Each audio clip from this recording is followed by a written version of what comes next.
इस दुनिया में ऐसे बहुत ही कम स्टूडेंट होंगे जिनको ये प्रॉब्लम नहीं होंगी। पढ़ा हुआ याद नहीं रहते हैं। हम पढ़ तो लेते हैं लेकिन फिर भूल जाते हैं। अगर हम भूल जाते हैं तो हमारा पढ़ने का क्या मतलब। ऐसे में हमारी सारी मेहनत बेकार चली जाती है। ऐसे आपको मैं पहले बता दूं, यदि आप पढ़ा हुआ याद नहीं रख पाते इसका मतलब यह नहीं होता कि आपका दिमाग बिल्कुल कमज़ोर है। सोचो, यदि आपका दिमाग हर चीज़ को याद रखने लगे तो एक दिन में हमारे साथ कितनी चीज़ें होती हैं। दिमाग का कचरा हो जाएगा यदि दिमाग सारी बातों को याद रखने लगे। ऐसे हमारा मेन टॉपिक है पढ़ा हुआ याद कैसे रखें। अगर इस प्रॉब्लम का सलूशन निकल गया तो आपका टाइम बचेगा, आपको रिजल्ट भी बहुत ज़्यादा मिलेगा। पढ़ा हुआ सब कुछ याद रखना मुश्किल है, लेकिन काफ़ी हद तक अपने दिमाग को हम कंट्रोल कर सकते हैं, लेकिन पूरी तरीक़ा से नहीं। आप लोगों को 3 तरीका बताने वाला हूँ। यदि आप गूगल या यूट्यूब में सर्च करेंगे तो आपको कई सारे टिप्स मिल जाएंगे। यह जो टिप्स मैं बता रहा हूँ पर्सनल एक्सपीरियंस से बता रहा हूँ। काफ़ी रिसर्च करने के बाद यह टिप्स आप लोगों के साथ शेयर कर रहा हूँ। आप यकीन मानिए ये 3 टिप्स इतनी ज़्यादा इफेक्टिव है कि आपका टाइम भी बचेगा और 2 गुना ज़्यादा आपको रिजल्ट भी देगा। पहला जो स्टेप है, स्टडी लेस स्टडी गुड। भले ही कम पढ़ो लेकिन अच्छा पढ़ो। विल पेरेटो ने बड़ी महान सिद्धांत दिया है इस दुनिया को, जिसे कहा जाता है 80-20 का रूल। इन्होंने इस दुनिया को ऐसा सिद्धांत दिया है कि हर वस्तु हर स्थान में इसका सिद्धांत पाया जाता है। इन्होंने बताया है कि 20% एफर्ट और 80% रिजल्ट देता है। आइए दोस्तों एग्जाम्पल के माध्यम से समझते हैं। 80% ज़मीन और पैसा 20% लोगों के पास है और 80% क्राइम दुनिया के 20% लोग करते हैं। 80% ट्रैफिक 20% रोडों पे होता है और 80% लोग 20% कपड़ा पहनते हैं। दुनिया की 80% अल्कोहल 20% लोग पी जाते हैं। 80% अनाज 20% जमीन से निकलता है और 80% बारिश 20% बादल से निकलती है। इस दुनिया की 20% इनोवेशन 80% वैज्ञानिकों ने की है। यही फैक्ट आपके एजुकेशन स्टडी लाइफ में भी लागू होता है। आपकी 20% मेहनत 80% रिजल्ट देता है। आप अपने स्टडी में से 20% मोस्ट इम्पॉर्टेंट चीज़ों को निकालें और उनको पढ़ें। वही 20% चीज़ें आपको 80% रिजल्ट दिला सकते हैं। आपने जो चीज़ें 20% निकाले हैं अपने सिलेबस में से, वे आपके सिलेबस से काफ़ी कम है। आप उन्हीं में से पढ़ें, आपको 80% रिजल्ट दिला सकते हैं। ये जो कम है ना, इनको बहुत अच्छे से करो। यही था हमारा first point, study less study good.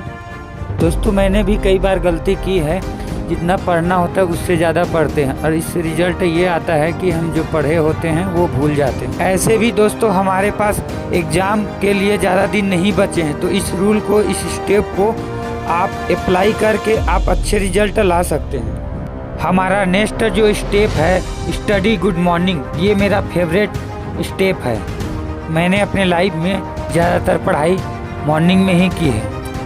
एक तरफ एक स्टूडेंट है जो मॉर्निंग में उठकर 2 घंटा स्टडी कर रहा है, दूसरी तरफ वे स्टूडेंट जो दिन में 4 घंटा स्टडी कर रहे हैं। पहला स्टूडेंट इनपुट ज़्यादा देगा दूसरे वाले स्टूडेंट के मुकाबले। सुबह जल्दी उठकर पढ़ने का हमारे लाइफ में 2 सबसे ज़्यादा बेनिफिट होते हैं। सुबह के टाइम पढ़ने से हमारे कंसंट्रेशन बिग होते हैं दिन के मुकाबले, इसलिए हमें ज़्यादातर स्टडी मॉर्निंग में ही करना चाहिए, जिससे कि हम अच्छे रिजल्ट ला सकें अपने एजुकेशन, अपने स्टडी लाइफ में। और हमारा सवेरे का जो टाइम होता है काफ़ी शांत होता है और हमारे माइंड में कोई प्रकार के स्ट्रेस नहीं होता। दूसरा फ़ायदा यह है कि दोस्तों मॉर्निंग का टाइम बिल्कुल वातावरण शांत होता है, आसपास कोई शोर नहीं होता है। शांत वातावरण में पढ़ने का मज़ा कुछ और होता है, सीखने का मज़ा कुछ और होता है। दोस्तों सवेरे आप जल्दी उठ करके स्टडी कीजिए 2-3 घंटा, दिन के मुकाबले काफ़ी बेनिफिट होगा आपको। ऐसे पढ़ने को 8 से 10 घंटा पढ़ते हैं दोस्तों, लेकिन आपको पूरे फोकस तरीके से 3 से 4 घंटा स्टडी करना है दोस्तों। 8-10 घंटे के मुकाबले हो सकते हैं दोस्तों। हमारे भारत की प्राइम मिनिस्टर मोदी जी भी इस बात को कहते हैं मॉर्निंग में पढ़ना चाहिए। सुबह सूर्योदय के पहले अगर तैयार हो करके पढ़ना शुरू करते हैं तो पूरी तरह आप बिल्कुल मन से एकदम तंदुरुस्त होते हैं। जैसे बारिश के बाद आसमान कैसा साफ नजर आता है। सुबह बहुत ही उत्तम कालखंड होता है। रिफ्रेश होते हैं, थकान। इस बात को सिर्फ मोदी जी ही नहीं कह रहे हैं, बल्कि हमारे देश के महान विद्वान भी कहते हैं कि मॉर्निंग में स्टडी करना चाहिए। मॉर्निंग के टाइम हमारा माइंड काफ़ी शांत और एक्टिव होता है। ये था हमारा सेकेंड पॉइंट।